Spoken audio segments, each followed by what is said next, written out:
commençons effectivement avec l'analyse de marché. Jean-Jacques Oana est avec nous en plateau, je le rappelle, consultant indépendant, membre du board de la FinTech AI for Alpha. Bonjour et bienvenue Jean-Jacques. Bonjour Grégoire. L'intelligence artificielle au service de l'allocation d'actifs et des décisions d'investissement, c'est quelque chose qui n'est pas nouveau pour vous Jean-Jacques. Qu'est-ce qu'on peut dire de la situation de marché? On est bientôt à mi-année, à mi-parcours de cette année 2023.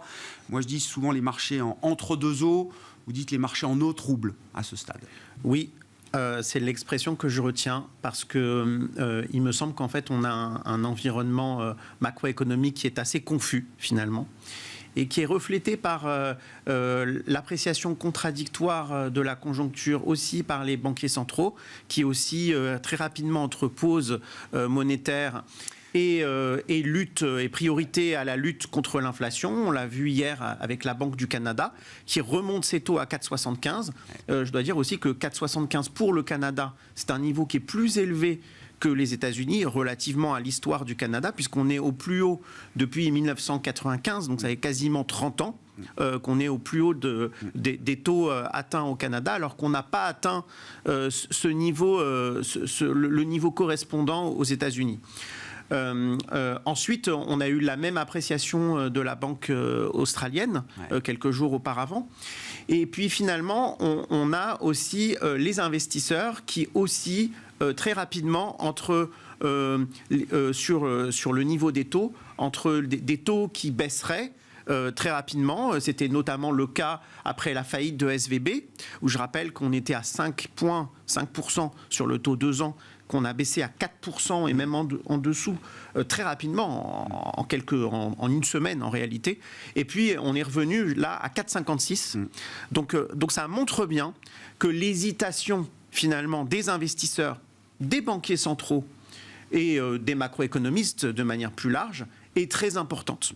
Parce que 50 points de base, 100 points de base, c'est des niveaux de taux qui sont considérables, c'est des mouvements de taux qui sont considérables, et finalement qu'on oscille entre le meilleur, c'est-à-dire une résilience de l'économie mondiale, de l'économie des pays industrialisés, tant aux États-Unis qu'en Europe, qui est incontestable finalement, et puis finalement aussi une nécessité de lutte contre l'inflation, c'est-à-dire qu'on avait pensé que l'inflation ne serait temporaire et en réalité, finalement, la résilience de cette inflation traduit aussi la résilience de l'économie et avec finalement des niveaux d'inflation sur les biens durables, sur les services dépendants des taux d'intérêt qui ont interpellé récemment les banques centrales et notamment la Banque du Canada hier.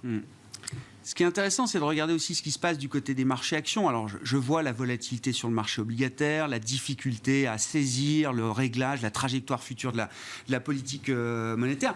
Les marchés actions, on les critique souvent parce que très enthousiastes, très excessifs parfois dans leur mouvement. Mais quand je regarde quand même la séquence récente, depuis l'automne, je trouve que ce sont des marchés qui ont plutôt bien vu les choses, bien anticipé la situation de résilience des économies.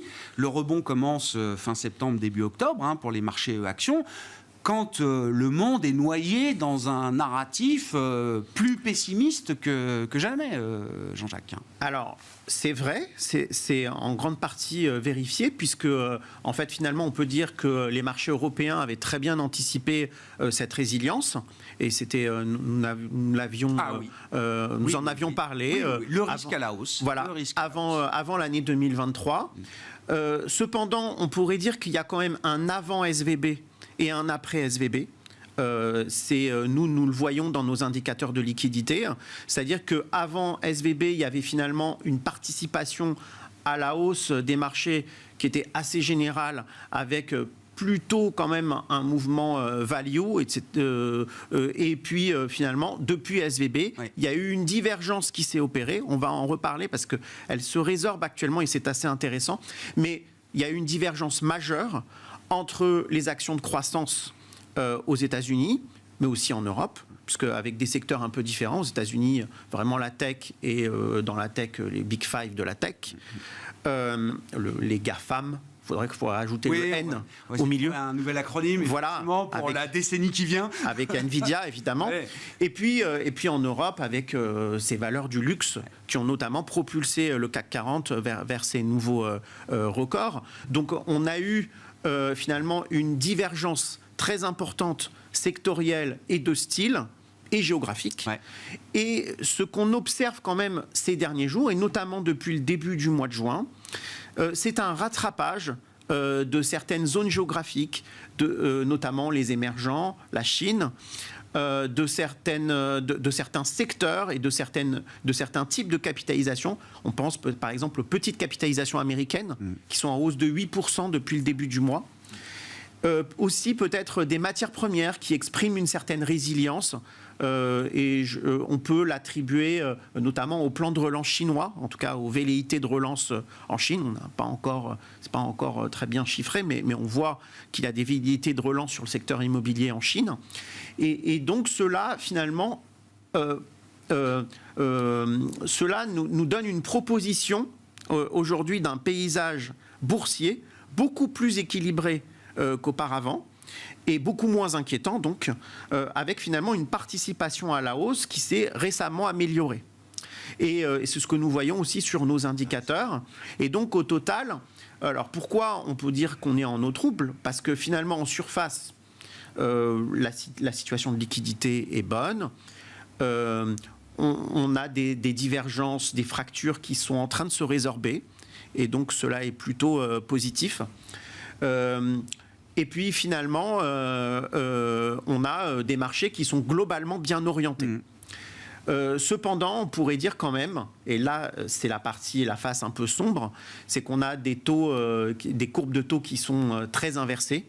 Ouais. Il faut remonter au début des années 80 pour voir une telle inversion. Rarement des courbes aussi inversées n'ont pas été suivies de récession. On a quand même des perspectives de financement dans le marché qui sont très abîmées sur certains secteurs. Je pense à l'immobilier. On peut penser aussi aux petites capitalisations. Et on sait que quand les refinancements, les fenêtres de refinancement vont arriver, cela va se compliquer. Et d'ailleurs, cela finalement est assez bien reflété par les récentes déclarations de Ray Dalio, qui est le fondateur de Bridgewater, qui disait qu'on était dans un cycle un cycle qui était annonciateur d'une récession où en fait nous fabriquons trop de dettes et nous n'avons pas assez de demandes pour pouvoir la rembourser. Alors mon point est le suivant, c'est que finalement cet environnement contradictoire que nous voyons, j'allais dire schizophrène un petit peu, peut durer très longtemps. Ah oui. Peut durer très longtemps. Ah oui. Et donc, en tant qu'allocataire d'actifs et en tant que gestionnaire, en réalité, les gestionnaires sont confrontés à une sorte de, finalement, à une sorte de velléité, à une nécessité de participer à l'environnement boursier plus favorable. On l'a vu au Japon. Avec finalement une hausse très très soutenue des actions japonaises sur les dernières semaines. On l'a vu sur le Nasdaq. Et désormais, peut-être qu'on peut le voir sur d'autres segments à voir. Ouais, ouais.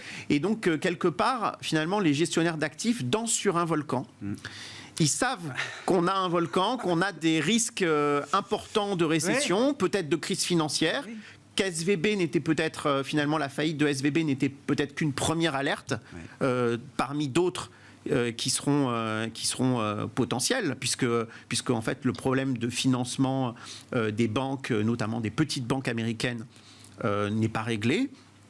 Les taux vont peut-être augmenter. Le paradoxe, c'est que finalement, plus cet environnement, j'allais dire, d'euphorie boursière ou perdure, et plus finalement les taux peuvent monter, et plus cela finalement hypothèque les hypothèses, la stabilité financière à moyen terme, et cela finalement pourrait accroître la probabilité de nouvelles alertes de crise similaires à SVB. Ouais. Et donc voilà finalement le paradoxe. Ouais. Plus la Fed ira haut dans ces hausses de taux, si jamais peut-être que les mouvements ne sont pas terminés, plus le risque de récession, enfin d'une récession forte, plus l'amplitude de la récession risque d'être important.